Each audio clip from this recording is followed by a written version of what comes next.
열왕기상 17장 1절 다 같이 읽겠습니다. 길르앗에 우거하는 자 중에 디셉 사람 엘리야가 아합에게 말하되 내가 섬기는 이스라엘 하나님 여호와께서 살아계심을 두고 맹세하노니 내 말이 없으면 수년 동안 비도 이슬도 있지 아니하리라 하니라. 아멘.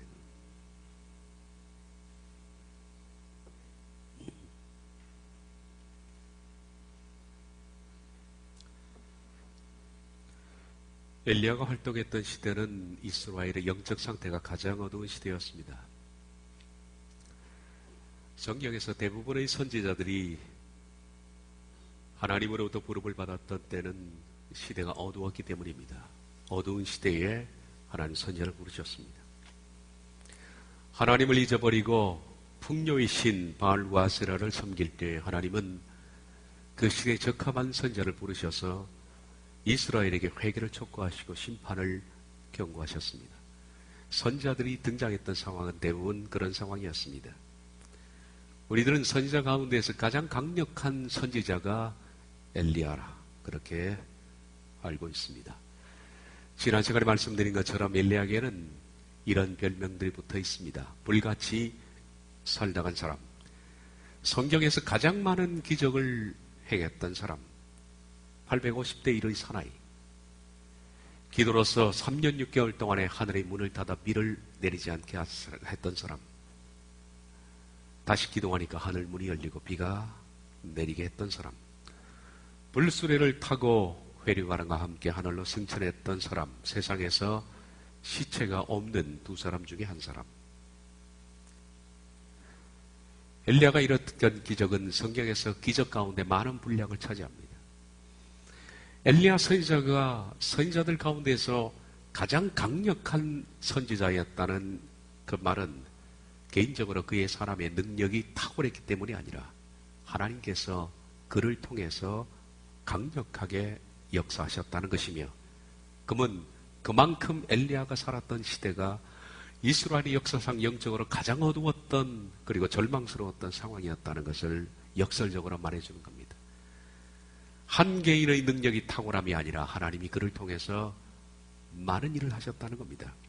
그런데 역사적으로 보면 엘리야가 활동했던 시대의 왕은 아합입니다. 이 아합 왕은 이스라엘 역사상 가장 능력 있는 왕이었습니다. 그것이 참 아이러니합니다. 이스라엘 역사상 이스라엘을 정치적으로 경제적으로 최정상에 세워놓은 왕들이 몇 있는데 그 중에 한 사람이 아합입니다. 그는 정치와 경제에 있어서 이스라엘을 부강한 나라로 만들었던 능력 있는 왕이었고, 백성들에게 물어보면 전부 정치를 잘한다, 훌륭한 왕이다, 이렇게 인정을 받았던 사람입니다. 놀랍게도 그는 왕으로서는 능력을 갖춘 사람이었습니다. 그래서 아합이 통치했던 그 시대에는 정치적인 안정이 왔었고 경제적으로는 부강했습니다. 그리고 군사적으로는 강성한 나라를 이루었습니다.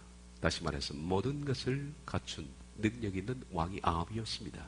우린 성경에서 아합 그러면 아주 나쁜 의미로 그렇게 많이 받아들이지만은, 그러나 사회적으로 경제적으로 보면 그는 탁월한 왕이었습니다. 군사적으로 아합은 끊임없이 북쪽에서 이스라엘을 괴롭히던 아람 군대를 제압했습니다. 그는 강력한 군사를 거느렸는데 한실례로 당시 지중해를 제패했던 나라가 아수르입니다. 이 아수르는 후에 북쪽 이스라엘을 무너뜨리는, 주전 722년에 무너뜨리는 나라가 아수르죠. 그러나 아합 때는 아수르를 제압했습니다. 그 당시 아수르가 영토를 확장했을 때 이 영토를 저주하기 위해서 몇 나라가 연합했는데, 바로 아합은 2,000대의 병거와 1만 명의 보병을 용병으로 파송할 정도로 그는 강력했던 왕이었습니다. 이 정도 파송했다는 것은 당시에 용병으로서는 많은 수입니다. 그 결과 아합은 카르카스 전투에서 아수르와 싸워서 큰 승리를 얻었고, 아수르가 영토를 확장하는데 많은 제한을 준 겁니다. 그래서 아수르는 아합 때문에 많이 어려웠던 그런 역사적인 사실이 있습니다. 또한 아합은 모압을 정복했습니다. 정복해서 식민지로 삼았고 이스라엘을 식민지 영토까지 확장시켜서 강북쪽으로 이주시킨 사실로 역사는 기록하고 있습니다. 경제적으로도 아합은 굉장히 부강한 나라를 이루었습니다. 원래 아합의 아버지가 오므리입니다. 이 오므리 왕 때는 놀라운 지적들이 많이 있었고, 오므리는 물론 시므리라는 왕의 반정을 통해서 구테타를 일으켜서 왕권을 잡은 사람이었고, 오므리 왕가의 2대째가 아합이었습니다. 오므리가 시작했고, 아합은 군사, 정치, 경제적으로 꽃을 피운 왕이라 그렇게 볼 수가 있습니다. 오므리 왕은 경제적으로도 굉장히 해안이 밝았습니다.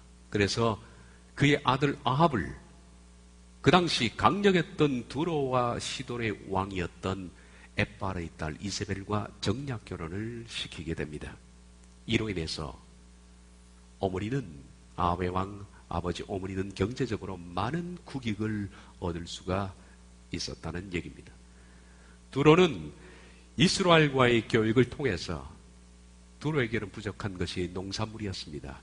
이 농산물을 이스라엘로부터 수입할 수 있는 판로를 확보할 수 있게 되었고, 두로는 또한 북이스라엘을 경유해서 다른 여러 나라들과 무역할 수 있는 그런 기회를 얻게 된 겁니다. 반면 북이스라엘은 두로의 엣바르의 딸 이세벨을 며느리로 둠으로 말미암아서 두로와 시돈에 이스라엘의 풍족한 농산물을 수출을 해서 막대한 부를 얻을 수 있게 된 겁니다. 윈윈을 한 얘기입니다.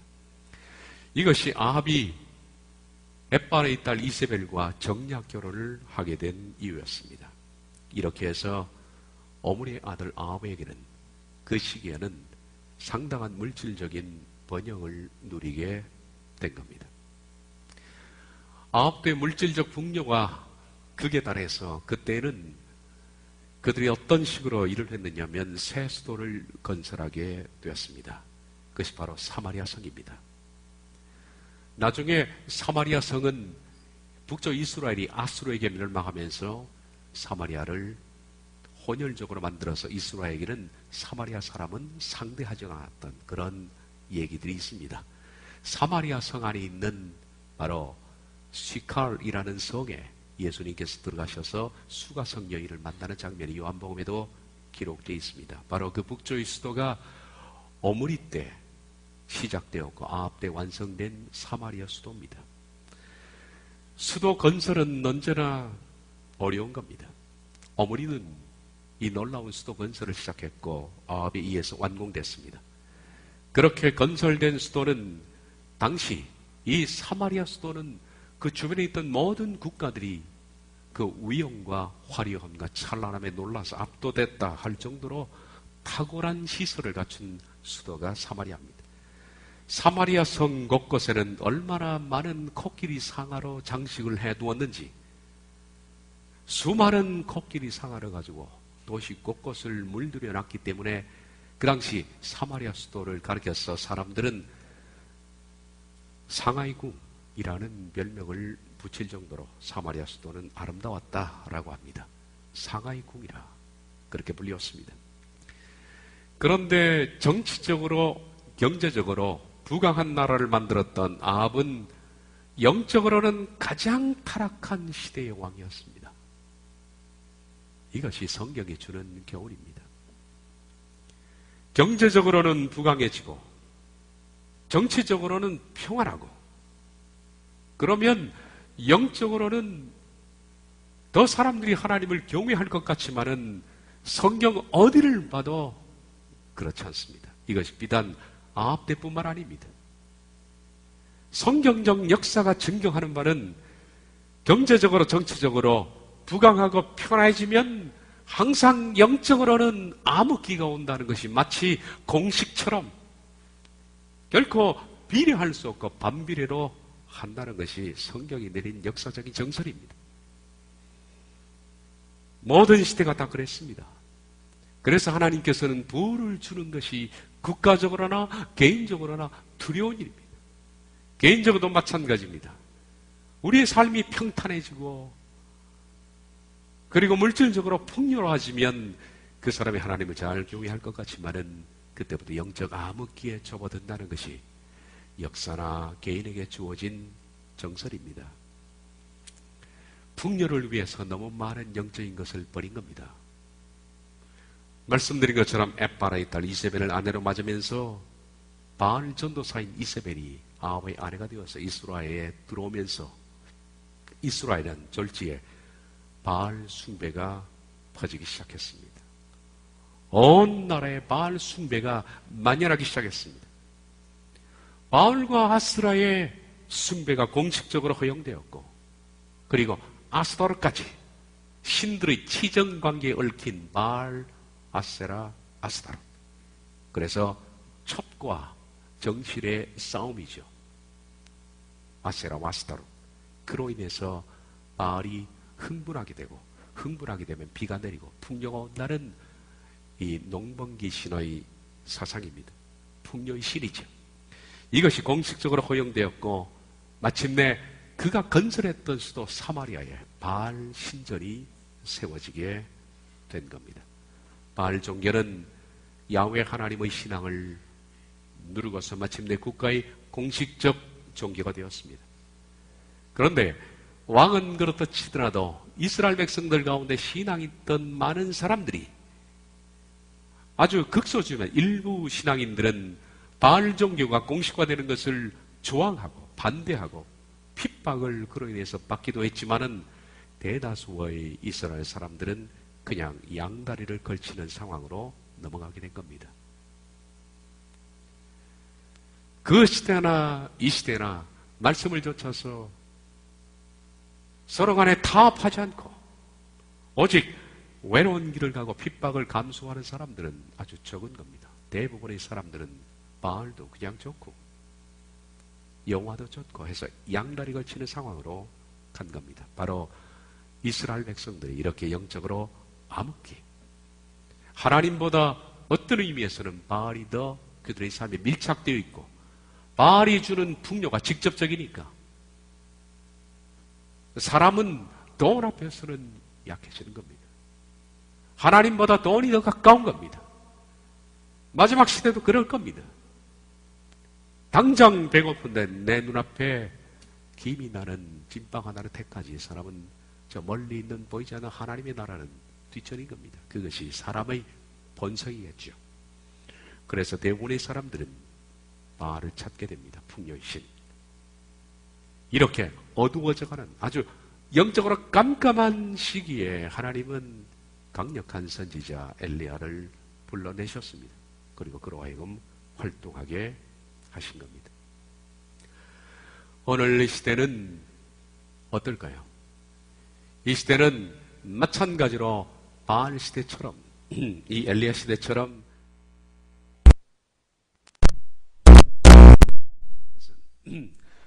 물리적으로 빛이 어두울 때는 사람들이 어둡다는 것을 인식합니다. 그러나 영적으로는 어두워지면 사람들이 어두운 것을 잘 모릅니다. 오히려 자기는 밝다라고 생각합니다. 시험 들은 사람의 공통적 특징도 마찬가지입니다. 시험 들게 되면 내가 시험에 빠졌다라는 사실을 모릅니다. 그것을 인식할 때는 이미 늦은 겁니다. 많은 신앙이 파괴된 후에 내가 시험에 들었구나 하는 것을 압니다. 그 사람이 강팍해지고 교만해지면 내가 강팍하고 교만한 것을 아느냐? 모릅니다. 본인은 가장 판단이 옳고 가장 정확하고 가장 예리하고 가장 명철하다고 생각합니다.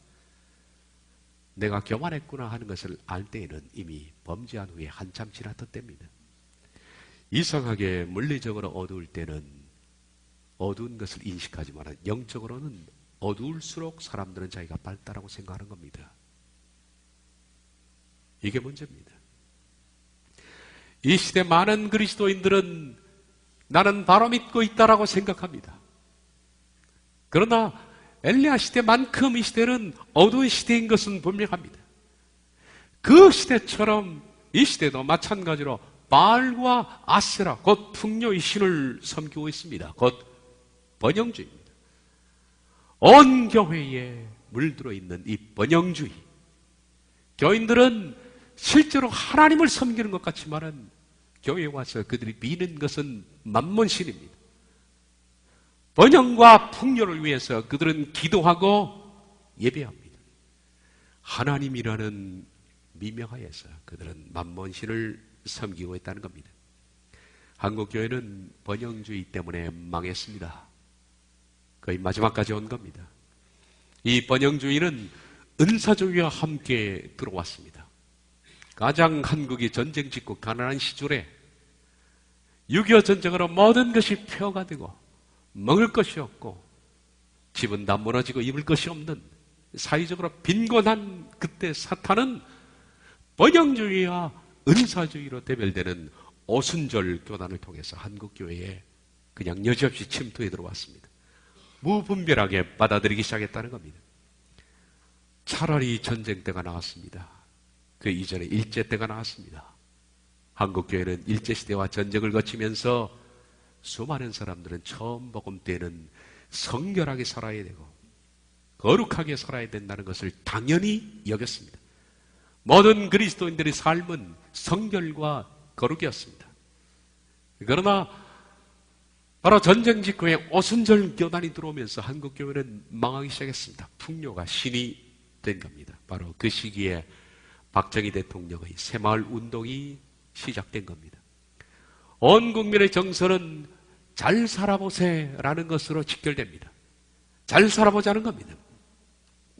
그만큼 어려웠으니까 마을도 뜯어고치고 지붕도 바꾸고 고깃국 먹고 쌀밥 먹고 잘 살아보자는 것이 운동이 됐습니다. 전 사회적으로는 무슨 개발해서 개발이 붐이 일었고 건물이 하늘 높이에 솟구치기 시작했고 온 국민들이 잘 살기 운동에 돌입한 그때 바로 그 시기에 맞게끔 사탄은 번영주의를 보냈습니다. 오순절 교단을 통해서. 그 시기에 한국교회 순복음교회가 오순절 교단의 신앙을 받아들이고 오순절 운동이 시작된 바로 그 시기입니다. 물질의 풍요와 은사주의로 상징되는 오순절 운동은 바로 박정희 대통령의 새마을 운동과 맥을 같이 하여 교회는 더욱 크게 성장하고 수가 모이고 건물이 확장되는 사회적 현상과 맥을 같이 하게 된 겁니다. 교회에 모이는 수가 교회에 하나님이 계시다는 척도가 아닙니다. 교회 건물의 사이즈가 신앙의 사이즈가 결코 아닙니다.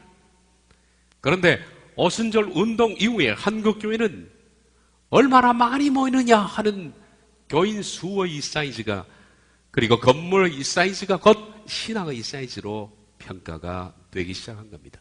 그래서 목사들은 너도 나도 할 것 없이 성경에도 없는 성전 건축이라는 비성경적 아니 반성경적 용어를 사용해서 더 큰 건물을 지으려고 혈안이 된 겁니다. 사회도 그랬고 교회도 그런 겁니다.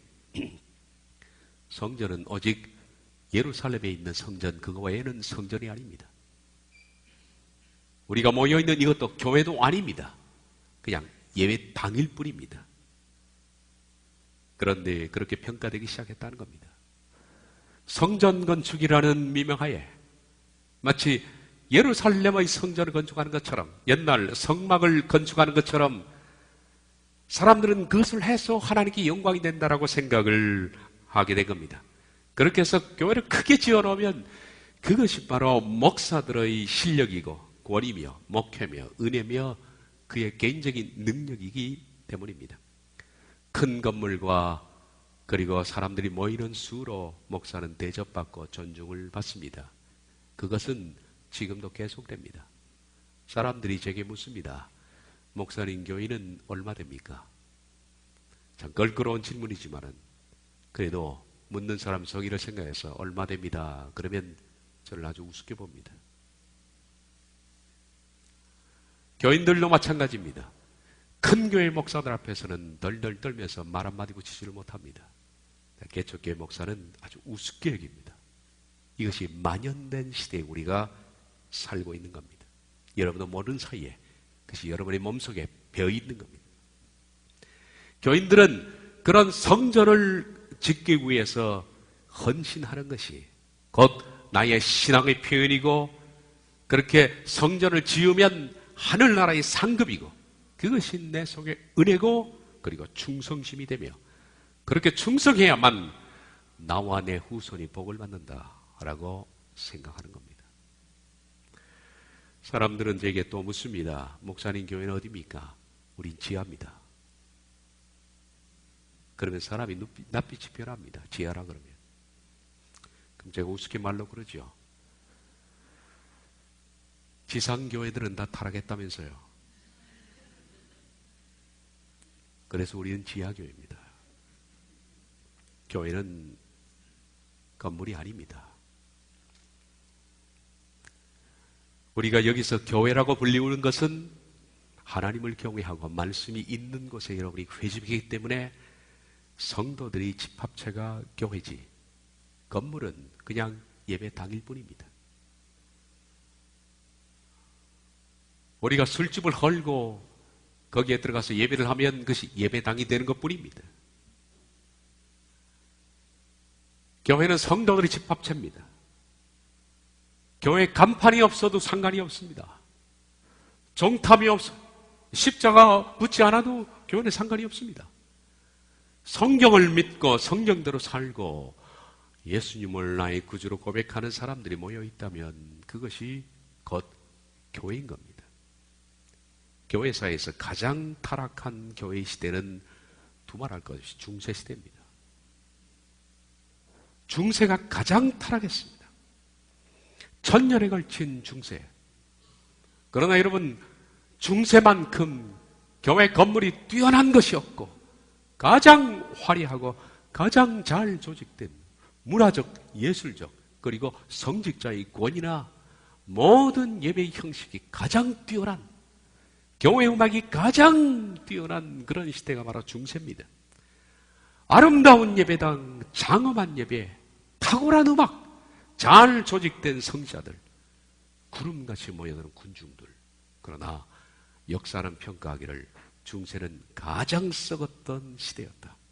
그리고 냄새가 나는 최악의 교회다라고 교회사는 평가를 내리고 있습니다. 지금 한국교회가 그렇습니다. 한국교회는 지금만큼 전성기를 누릴 때도 없습니다. 그러나 한국교회는 가장 부패하고 지금 썩었던 때입니다. 모든 목사들의 로망은 큰 교회입니다. 그러나 크고 화려한 예배당에서 잘 조직되고 화려한 영상과 음악, 그리고 수많은 교인들이 넘쳐나도 그 속에 여전히 죄악이 들끓고 교인들이 욕망의 바닷물 속에서 헤엄을 치고 있다면 그것은 썩은 집단이지 결코 교회가 아닐 겁니다. 참교회라는 것은 들판이든 가정이든 산이든 바다든 예수님의 이름으로 모여서 말씀으로 회개하고 변호하여 주님을 닮은 사람들이 모여있는 그것이 교회입니다. 교회는 목적이 건물을 짓는 것이 아닙니다.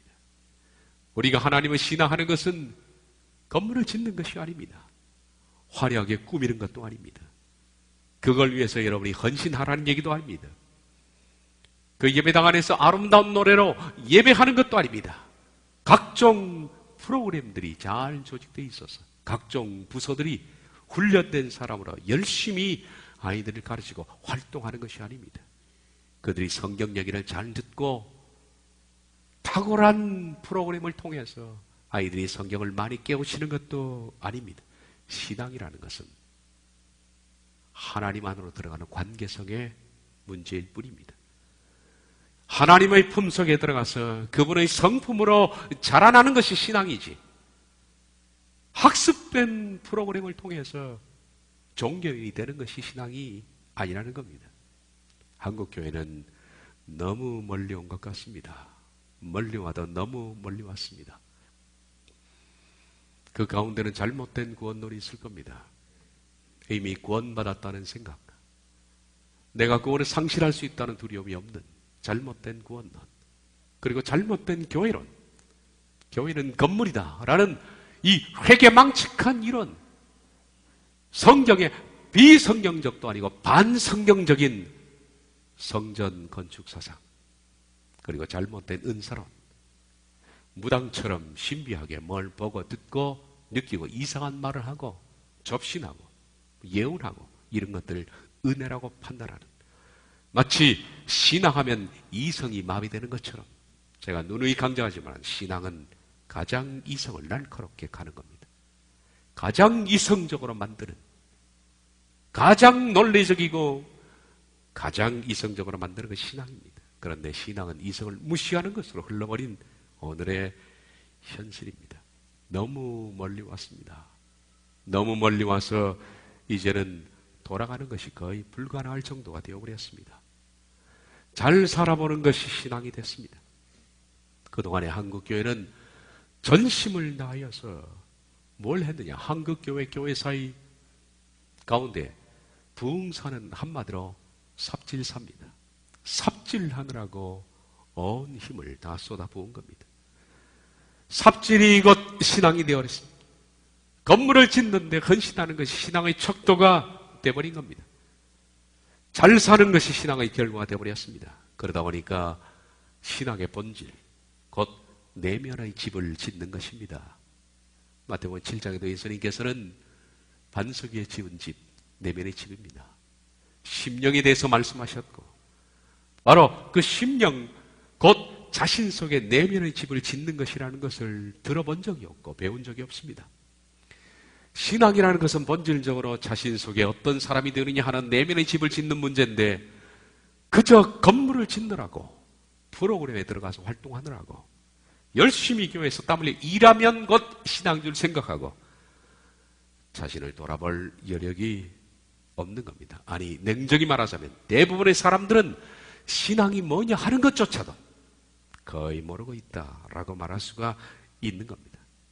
그 정열과 에너지를 내면의 집을 짓는데 쏟아야만 했는데, 그리스도를 닮도록, 자기를 처사복종시키도록, 십자가를 지도록, 성령의 열매가 맺히도록, 이 세상을 나그네요 외국인으로 살도록 그렇게 가르쳐야만 했는데, 교회는 오히려 이 세상에 잘 사는 법과 정착하는 법, 그리고 비이성적이 되는 법, 믿지 않는 사람도 믿는 사람 보면 미쳤다고 평가하는, 그걸 신앙이라고 조언하는 이런 이상한 속으로 들어가는 것,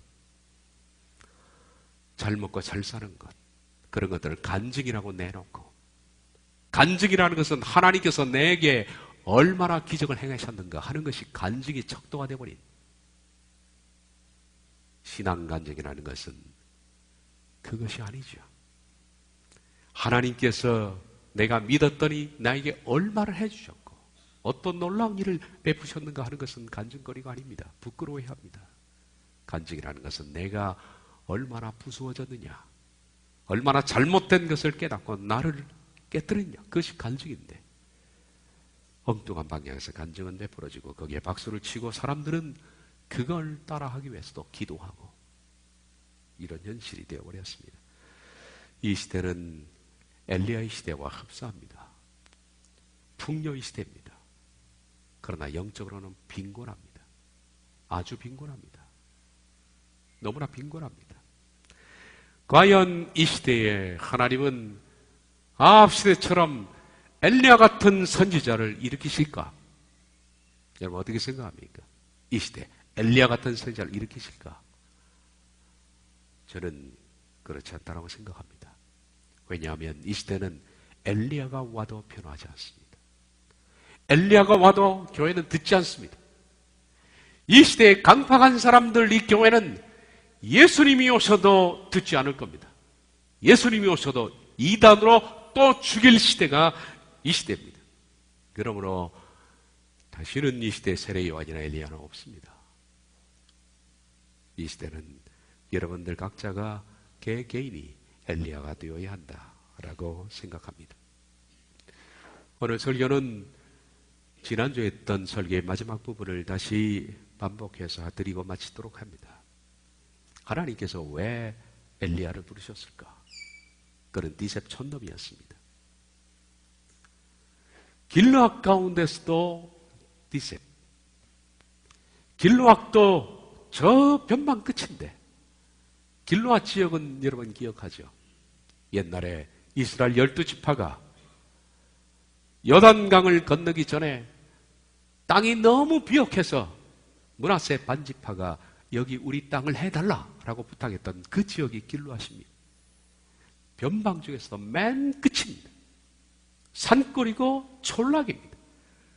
그 지역 가운데서도 디셉은 아주 골짜기 중에서도 골짜기.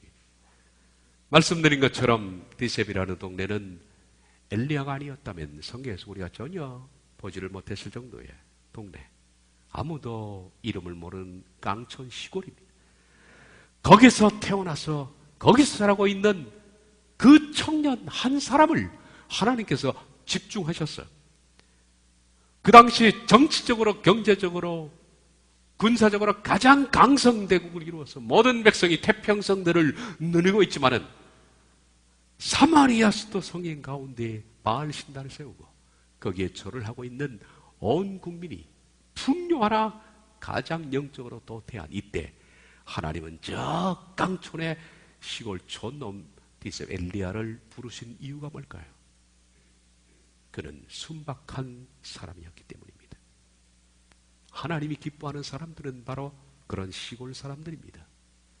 촌구석에 처박혀 있었던 필부.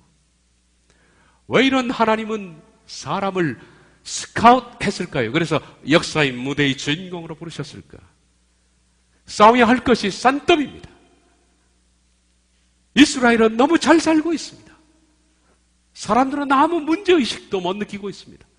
모든 사람들이 아합을 존경하고 있고 이세벨을 잘 따르고 있습니다. 그런데 영적으로는 가장 고통스럽고 가장 어두운 시대입니다.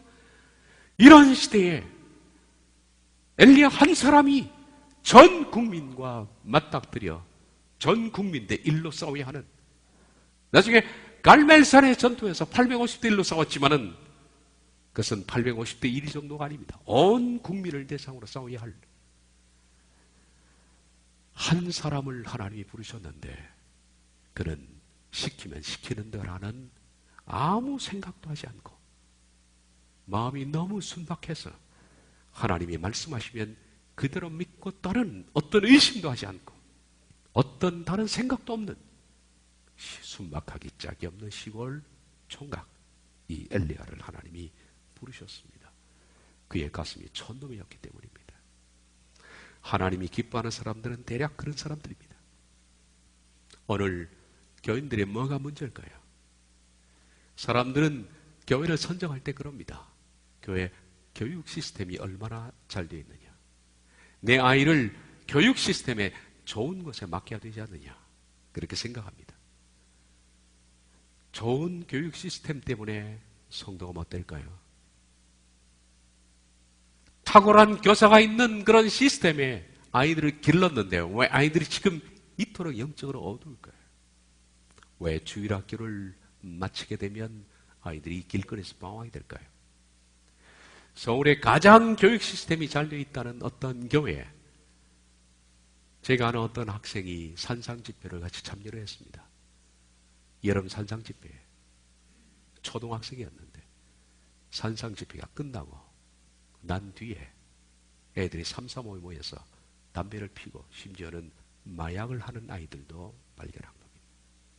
이것이 오늘날 교육의 현실입니다. 높은 수준의 프로그램이 없어서 문제입니까? 아니면 성간의 찬양이 어설퍼서 문제입니까? 악기가 부족합니까? 주일학교 교사가 더 훈련되지 못해서 문제일까요? 여러분이 성경 공부가 부족해서 그럴까요? 어떤 분들은 그렇게 말합니다. 목사님, 우리 교회도 성경 공부합시다.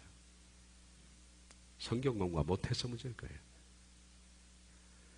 아니면 기도가 부족해서 문제일까요? 우리의 문제는 너무 많이 알아서 문제입니다. 너무 좋아서 문제입니다. 성경도 배워도 너무 많이 배워서 문제입니다. 오카론 목사도 공식적으로 말합니다. 내가 성경 공부를 가르쳐 놨더니 전부 불신자를 만들어 놨다.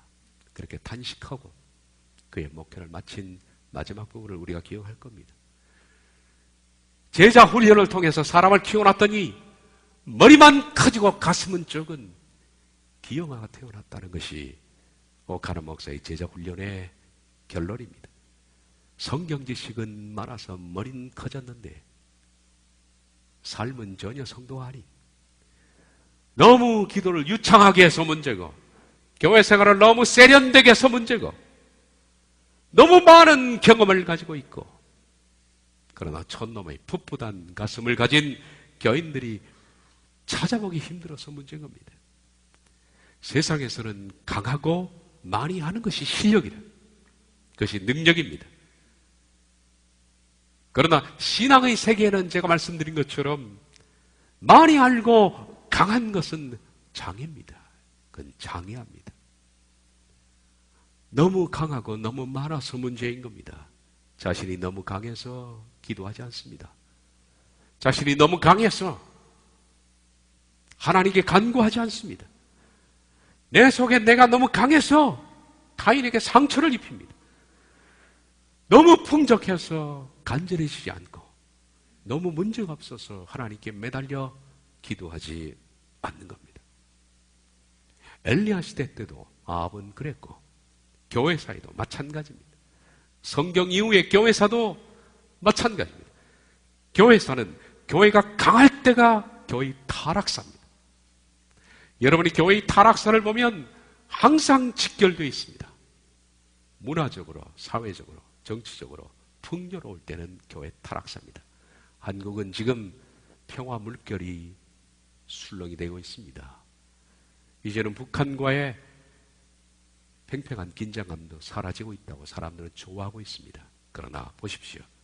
더 흑암 길은 찾아올 겁니다. 더 깜깜해집니다. 교회사가 번뜩이고 살아있을 때는 항상 역사적으로 핍박입니다. 배고프고 힘든 그런 시기였습니다. 그럴 때 하나님의 사람들이 바로 섰던 것입니다. 중세의 신정주의가 그랬습니다. 교회의 힘이 직결되고 직결되니까 교황들이 힘을 얻고 서로 죽이고 악을 자행하고, 어떤 교황은 교황을 얻기 위해서, 그 자리를 얻기 위해서 잠자는 교황의 머리를 도끼로 내리쳐 죽이고 암살하고 정부를 통해서 살인하고, 이런 것들이 잔악한 교황사입니다. 권력과 암투, 불륜, 모략과 살인, 부정과 부패, 순영원과 수도원 사이에 굴을 파서 거기에 얼마나 많은 아이들이 뼈를 묻었는지, 마침내 그 힘으로 응축된 그 에너지로 200년에 걸친 십자군 전쟁을 일으킨 것이 바로 교회사입니다. 교회는 세상적인 힘이 강해지면 안 됩니다. 그리고 교인 여러분들도 교회에서 여러분의 힘이 강해지면 안 됩니다. 교회에서 힘을 얻으려고 하지 마십시오. 교회에서 힘을 얻는 순간이 여러분에게 가장 위험한 시기입니다. 교회를 망가뜨린 대부분의 사람들을 보면 교회에서 힘을 가진 사람들입니다. 그 사람에 의해서 교회는 분열되고 망가지게 된 겁니다. 교회도 개인도 힘을 버려야 합니다. 그래야 우리가 사는 겁니다. 초대교회는 힘이 없었습니다. 그랬더니 하나님이 역사하신 겁니다. 교인은 힘이 강할수록 신앙과 멀어지는 겁니다. 모세가 사람을 죽일 때에는 자신의 힘이 너무나 그릇됩니다. 그러나 하나님께서는 모세의 힘을 빼기 위해서 40년 동안의 미디안 광야에서 그 힘을 뺐습니다. 그랬더니 그를 통해서 이스라엘을 구출해내셨습니다. 바울 자신도 힘이 끌어넘쳤을 때는 포악자고 살인자고 비방자였습니다. 박해자였습니다. 그러나 하나님은 바울에게 힘을 빼기 위해서 그에게 육체의 가시를 주셨습니다. 이 만성 질병으로 움직이면 고통스럽고 아프고 힘듭니다. 하나님께 이것을 고쳐달라고 3차례 동안에 기도했지만 하나님께서는 말씀하셨습니다. 내가 너에게 준 그 가시 질병에 대해서 너는 더 이상 구하지 마라. 너는 그것이 있어야 네 힘이 빠지느니라. 너에게 만약에 가시가 없다면 너는 그 끌어넘치는 힘으로 교만하여 패역하여 네 자신이 무너지느니라. 네가 약할 때 너는 강해질 수가 있다 라고 고린도후서 12장에서 말씀했습니다. 하나님은 약한 자를 사랑하십니다. 심령이 부수어진 자를 하나님이 사랑하십니다. 하나님은 디셉 촌놈 엘리야만 사랑하시는 것이 아닙니다. 하나님의 백성들은 다 디셉 촌놈과 같은 심정을 가져야 합니다. 이제 여러분 차례입니다. 여러분 어떤 삶을 살겠는가? 촌놈의 삶을 살겠는가? 아니면 여러분이 힘을 가진 삶을 살겠는가? 여러분 택해야 합니다. 우리가 두렵고 떨림으로 구원의 길을 가려면 우린 항상 순박한 마음을 유지해야 합니다. 저는 종종 제 자신이 내 마음속에 있는 순박성을 잃을까 봐 겁이 납니다. 그냥 순수하게 울고 순수하게 웃고 순수하게 생각하는 그 마음이 사라지는 순간에 저는 프로화된 목사가 될 것이고 저는 구원을 잃을 사람이 될 줄 그렇게 생각하고 늘 두렵고 떨림 가운데 있는 겁니다. 순박한 촌놈의 심령을 결코 잃지 마시기를 주님의 이름으로 당부합니다. 기도하겠습니다.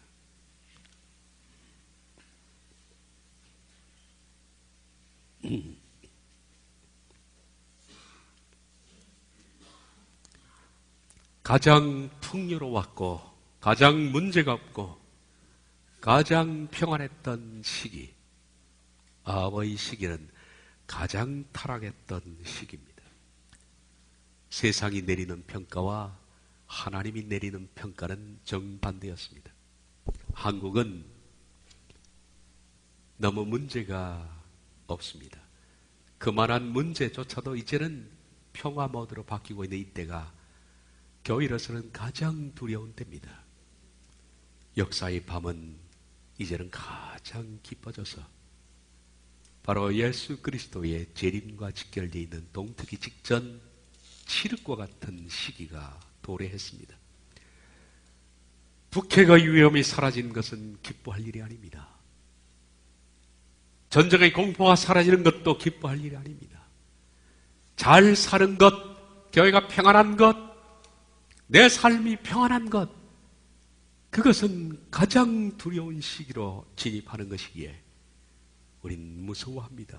주님, 우리를 평안히 두지 마시고 우리를 바다 한복판 평안하게 이끌지 마시고 높은 파도가 있는 것, 그래서 순간순간 살기 위해서 부르짖어야 할 수 있는 파도가 있는 것으로 인도하시며 우리가 평안히 하늘을 바라보고 하나님을 바라보며 노래할 것이 아니라 불비가 내리고 포탄이 기는 것을 기는 우리의 삶의 전장터 속에서 믿음은 차라리 하나님 우리가 평안을 노래하지 말게 하시고 기대하지 말게 하시고 두렵고 떨림으로 이것보다 더 두려운 것이 없는 구원의 두려움을 이루어 나가게 하옵소서. 예수님의 이름으로 기도하옵나이다. 아멘.